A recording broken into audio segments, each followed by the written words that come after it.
How to change your lock screen passcode in iOS 18. Let's get started.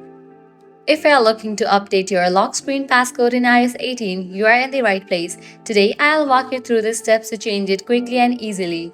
Launch your settings. Scroll down, navigate to the option of Face ID and Passcode. Now go ahead and enter your passcode. After you type in, you'll be directed to this page.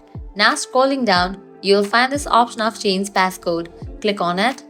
You'll be prompted to enter your old passcode. You'll be prompted to enter your current passcode.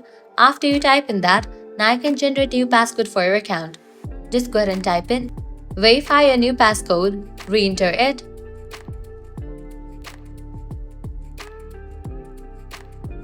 And just for that, you have updated your phone's passcode.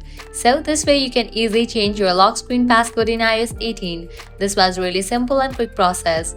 If you found this guide helpful, do not forget to like, share and subscribe to our channel. Thanks for watching.